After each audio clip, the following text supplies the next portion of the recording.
Welcome to J5 TV news channel. చిన్న తిరుపతి వెంకన్న సన్నిధిలో ఒకటైన ప్రేమజంట. డాక్టర్ బిఆర్ అంబేద్కర్ కోనసీమ జిల్లా రావులపల్లి మండలం కొమరాజులంక గ్రామానికి చెందిన గండ్రోతి హరికృష్ణ యామన ఝాన్సీ ఒక సంవత్సర కాలంగా ప్రేమలో ఉన్నారు. వీరి ప్రేమని పెద్దలు నిరాకరించడంతో గురువారం చిన్న తిరుపతి వెంకటేశ్వర స్వామి సన్నిధిలో హిందూ సాంప్రదాయం ప్రకారం ఒకటైనారు. ఈ సందర్భంగా నూతన వధువరులు మీడియాతో మాట్లాడుతూ కులాంతర వివాహం కావడంతో పెద్దల నుండి మాకు రక్షణ కల్పించాలని రావులపాలెం CICH విద్యాసాగర్ కలుసుకుని వినతి పత్రం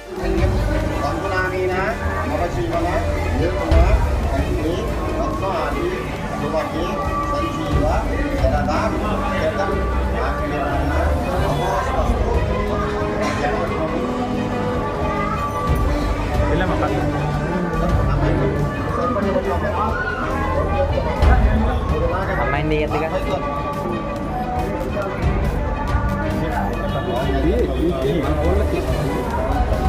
ఏమైనా వచ్చింది లేకుండా ఎక్కడికి వెళ్ళి ఇష్టకారం తిరుగుతున్నా నువ్వు ఇక్కడ ఉండాలిగా జడగట్ట పట్టుకోవాలా నేను పిలిస్తే ఇష్టదానికి వెళ్ళిపోతున్నా నువ్వు ఎవరి పేరు చేసుకున్నా కూడా మీరు జడగట్ట పట్టుకుని తాడు కట్టేదాకా మీరు ఇవ్వాలని మీకు ఉందా ఉండాలి.